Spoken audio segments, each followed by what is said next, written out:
Platon, la forme des éléments.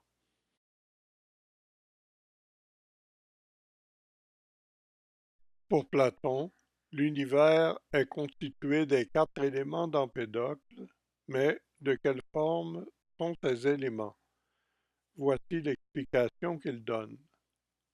On commencera par la première espèce, celle qui est la plus petite par sa composition. Elle a pour élément le triangle dont l'hypoténuse a une longueur double du plus petit côté. Si on joint deux triangles de cette sorte par leur hypoténuse et si on répète l'opération trois fois en faisant se rejoindre les hypoténuses et les petits côtés en un même point comme en un centre, on engendre un triangle équilatéral unique à partir de triangles élémentaires au nombre de 6. Quatre de ces triangles équilatéraux forment, à raison de trois angles plans, un seul angle solide, celui qui vient après le plus obtus des angles, et lorsque quatre de ces angles sont formés, se trouve constituée la première espèce de solide qui divise un tout sphérique en parties égales et semblables. Le solide de la première espèce de Platon est un tétraède et, selon lui, c'est la forme de l'atome de feu. La seconde espèce est constituée à partir des mêmes triangles qui s'unissent par groupe de 8 triangles équilatéraux pour former des angles solides à partir de 4 angles plans et quand se constituent 6 angles de ce genre, le second corps se trouve à son tour réalisé. Le solide de la seconde espèce de Platon est un octaèdre et, selon lui, c'est la forme de l'atome d'air.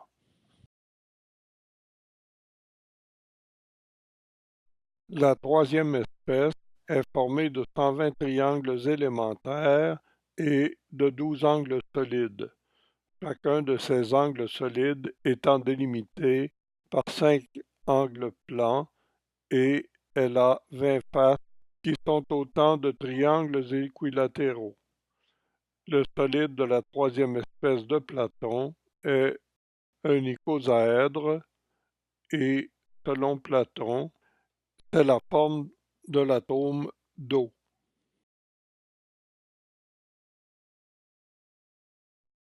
Il y a seulement trois solides réguliers que l'on peut former à partir du triangle équilatéral. Le premier est obtenu en regroupant trois triangles par sommet, c'est le tétraèdre. Le second est obtenu en regroupant quatre triangles par sommet, c'est l'octaèdre. Le troisième est obtenu en regroupant 5 triangles par sommet, c'est l'icosaèdre. En regroupant 6 triangles par sommet, on obtient un hexagone qui donne un pavage du plan.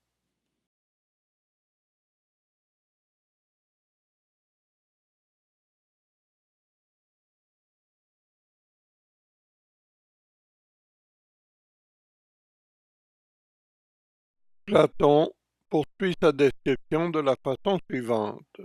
Pour sa part, le triangle isocèle rectangle engendre la nature du quatrième corps, qui sont réunis par leur sommet comme en un centre, et qui forment un quadrilatère équilatéral. Lorsque six surfaces de ce genre se sont réunies, elles ont donné naissance à 8 angles solides, dont chacun est constitué de 3 angles plans qui sont des angles droits. Le solide que Platon décrit ainsi est le cube ou hexaèdre, qui est, selon lui, la forme de l'atome de terre. Le cube est le seul solide régulier que l'on peut former en regroupant des carrés autour d'un point. En effet, en regroupant 4 carrés en un même point, on obtient un début de pavage du plan par des carrés.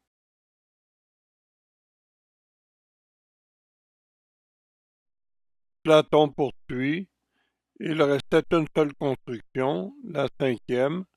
Le dieu s'en servit pour l'univers lorsqu'il y peignit des figures animales. Ce solide est le dodécaèdre. Il n'est pas possible de regrouper plus de 3 pentagones en un même point. Les pentagones peuvent former des pavages semi-réguliers du plan, mais ne peuvent former de pavages réguliers.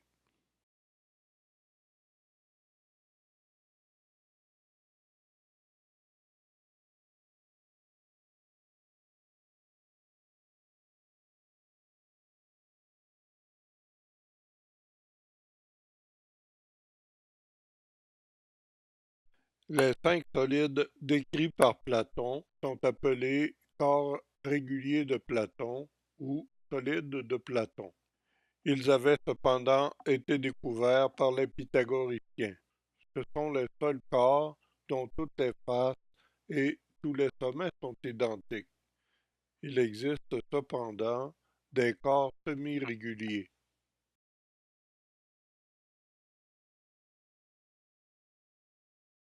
Platon explique comment il associe chacun de ces solides à un des éléments d'Empédocle. De tous les corps, le plus coupant et le plus aigu est le tétraèdre. C'est aussi le plus léger puisqu'il est composé du moins grand nombre des mêmes parties. Le premier solide est l'élément de base et le germe du feu. Le second solide, dans l'ordre des naissances, est celui de l'air et le troisième, celui de l'eau. En attribuant l'hexaèdre à la Terre, nous sauvegardons la vraisemblance de notre explication.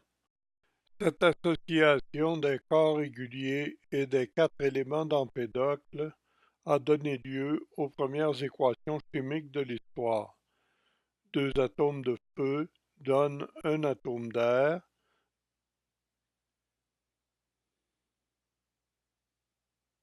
De plus, un atome de feu plus 2 atomes d'air donne un atome d'eau.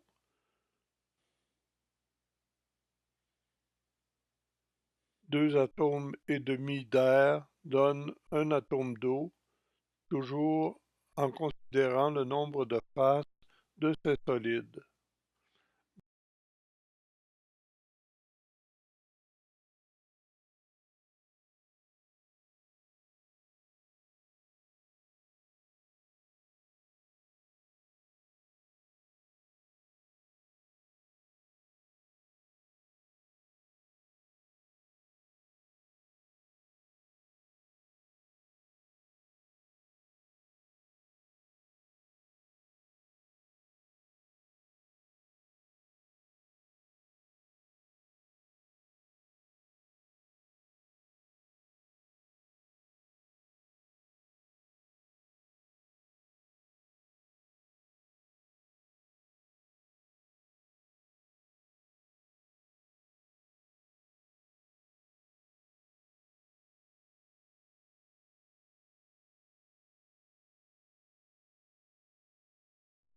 Platon a également recours à la géométrie pour décrire l'univers.